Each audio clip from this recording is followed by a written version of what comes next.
I've literally just seen a carp show just there. Swear on my life. So we're in a good situation here. Now this trip was going to be a challenge. The Netherlands, autumn, fishing a maze of interconnecting waterways with a carp stock of less than 1 fish per acre. There were some big carp. This venue was also akin to a modern day Venice, meaning that bankside access was going to be difficult, unless I could sweet talk a few people into letting me fish from their garden. However, I'd heard of some big and impressive carp lurking within this unique water system, so it was a challenge worth taking on. The van was loaded and we were off to the Netherlands. There's a chance we're biting off more than we can chew. It's 80 to 100 acres, I reckon. But it's not just a lake, it's like there's channels, there's canals, there's bits of everything, there's tunnels, and there's probably 80 to 100 carp in there. So really low stock. It's autumn, we don't know where they're going to be. We can't just find them around the margins like you can in spring. And we've only got 5 days. 5 days to try and catch something from there. Yeah, I don't think this is going to be an easy one. I think it's going to be a lot of looking out in desperation, hoping that we see something show. Hoping in vain. I honestly don't know, man. All I know is that the carp in here are like beyond ridiculous. These are the carp that inspired Donald Leaney to bring them over to England. That's what we're going for here. So if we do catch them, it will be sick. But it's not going to be an easy task. Not at all. Hi mate, how are you? Good to see you. I met with my friend Michael, who has a house that backs onto the venue, so he had a good knowledge of where was worth fishing and where wasn't. However, he told me that the water system hadn't been fishing too well lately. So, other than pointing out spots that he thought could hold carp, he really couldn't give me any concrete evidence as to exactly where the fish have been holding up as of late.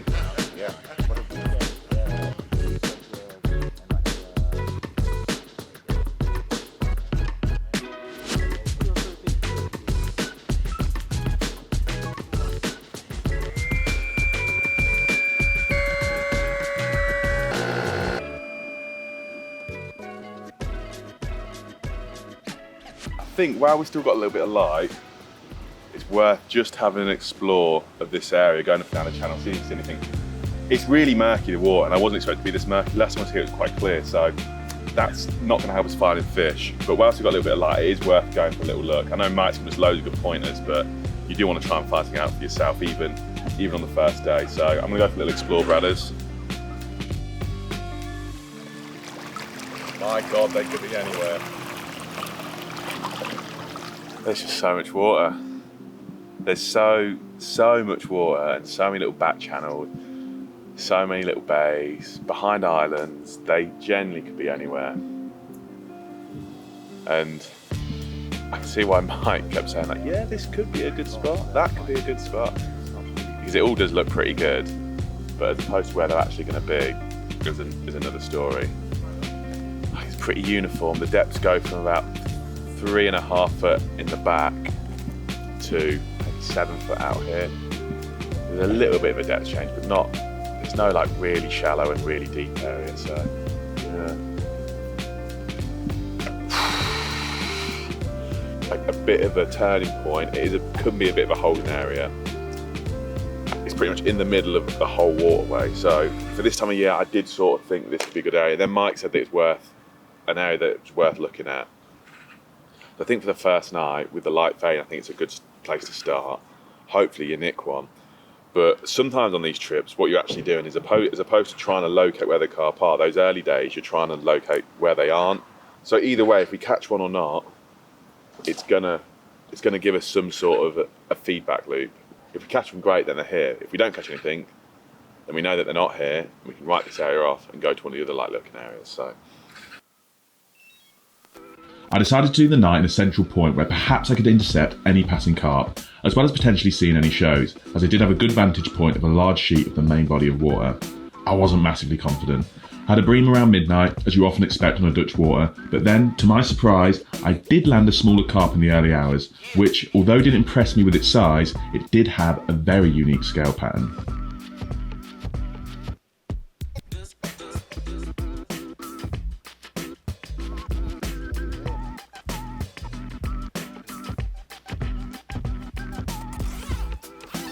Now, I wouldn't normally retain a fish this small, but as it's the first one of the session and it's got a pretty ridiculous scale pattern, I thought I would keep him for a couple of hours to show you. We've caught a carp, that is a good sign. Also, pretty sure I lost one last night. So there are fish in the area. As I said, it's not the biggest carp in the world, but it is a carp and it's a great start for us on the first night.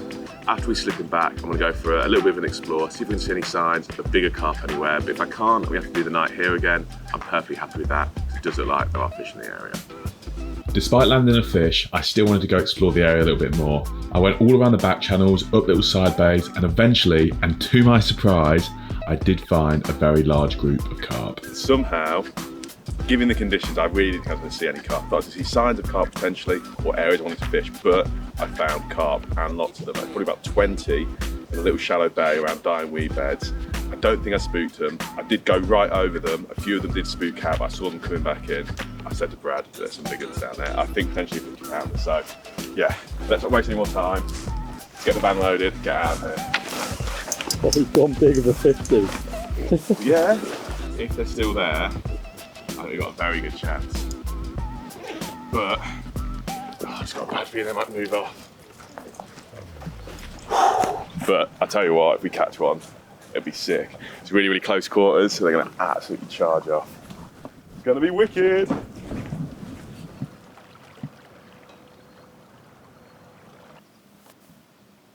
The water's still looking a little bit coloured. When I came in with the boat, I'd left it at the top of this sort of entrance to this bay, and I spooked 3 near the top. So I don't know, maybe they've pushed up a little bit. This is where I saw them, and I did put a tiny little pinch of bait in.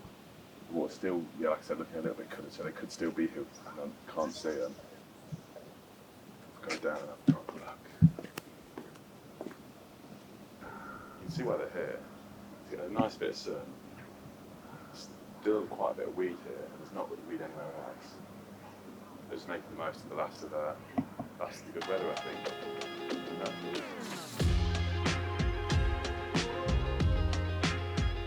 Yeah, look back.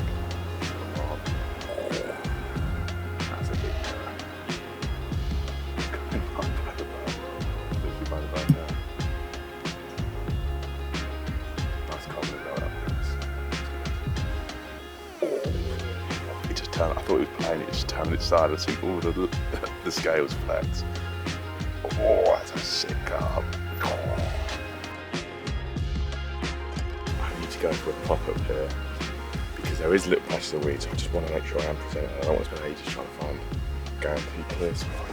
The way they're moving as well, I think they could be up for a little drop down and snatch at a bright pop-up as opposed to needing loads and loads of bait and then fishing a wafter over the top. So slightly different tactics to how we have been fishing. But I think it's called for. So there were some big carp there, weren't there? And there's a scaly mirror, that's what I saw, like there's some sick carp here. I did my best to get the rods in amongst the fish as quietly as possible, but the number of carp present seemed to be dwindling down from the initial 20 or so I saw to only a handful at the very back of the spot. They were definitely aware of my presence. I really think I've messed up here.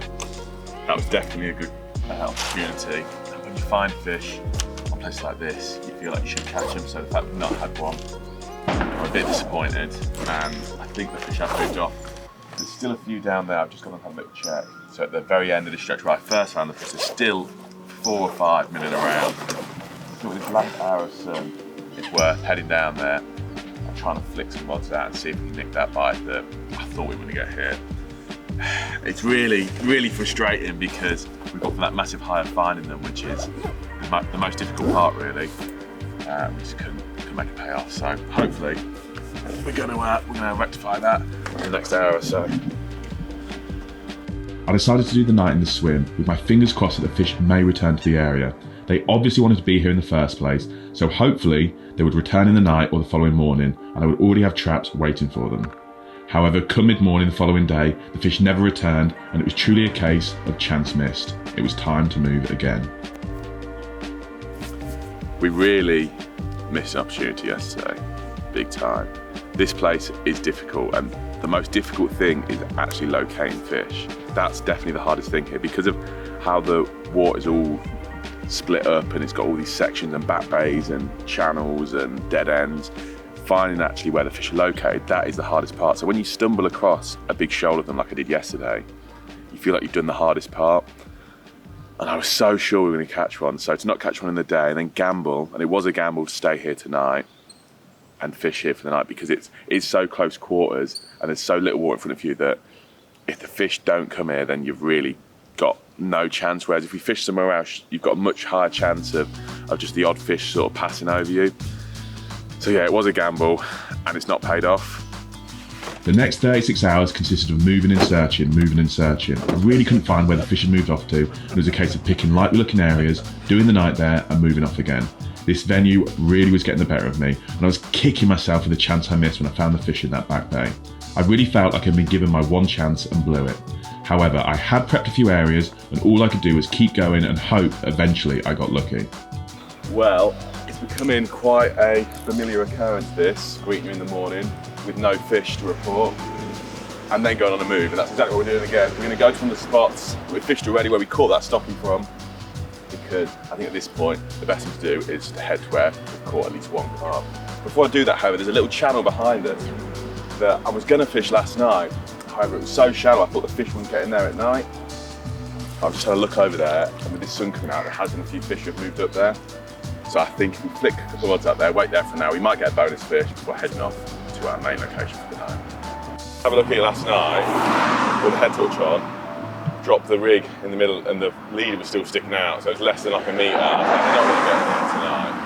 This sun, I'm not surprised we're over it. In a small little drainage ditch connected via an underground tunnel, I managed to locate a few fish, and after getting a few rods on them, it wasn't long until one was away. It's mad, this bit of water is connected to the main body by the tiniest little tunnel. Probably an acre in total, the size of a few little channels, a few little bays, and this is where they decided to come to enjoy the sun. And we managed to get one. Look at him, Brad, he's a nice one.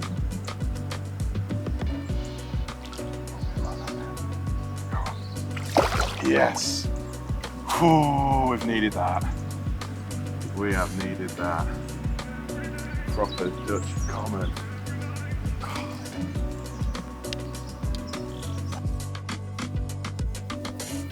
I hope it comes across just how hard we've been working this trip.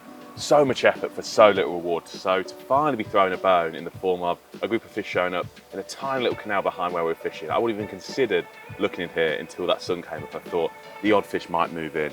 We tried fishing for them from the road, wasn't successful, came around here, baited the margin, and the rods ripped off when Brad went to the van. And what a wicked carp it is. I love Dutch commons so much. I think they're amongst the coolest carp in the world. The shape, the colours, the big old fins, I love them so much. I slipped the fish back and went to do the night elsewhere, with the plan to return back the following day for another look. Oh, he's a nice one.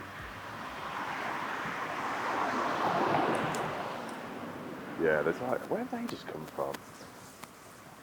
Like 4 or 5 nice fish there. That's the big mirror I saw.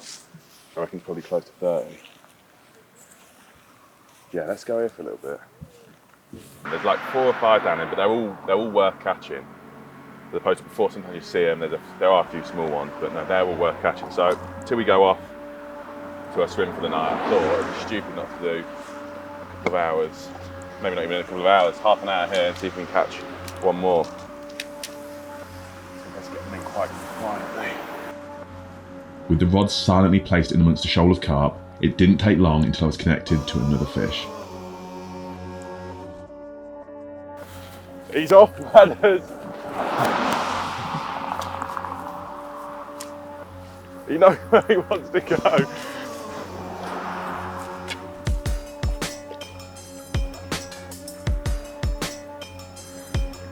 Good common.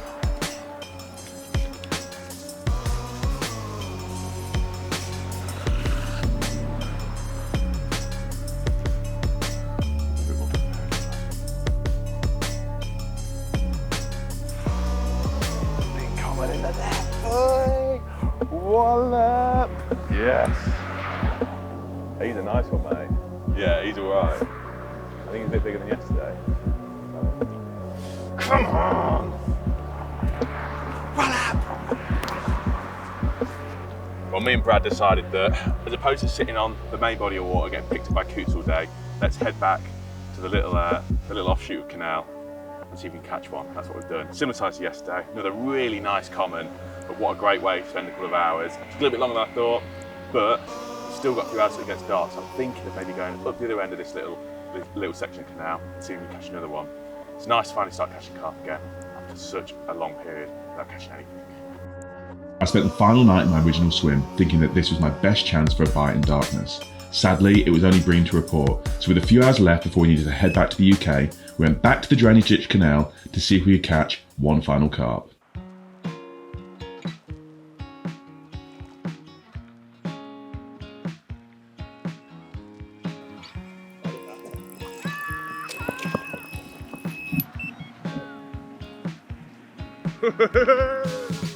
Thankfully, I did manage to land one final fish, a bit of a Quasimodo character, but I was very grateful to land it nonetheless. It'd been a tough session, with loads of moving and searching, and with very little reward.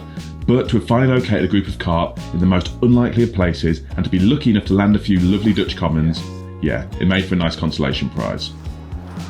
Thanks for watching, guys. I hope you enjoyed. I've got plenty more carp fishing adventures coming up on this channel, so if you did like the video, consider dropping me a sub so you keep up to date with upcoming videos. Nice one, guys. Take care and tight lines. God, that was so sick.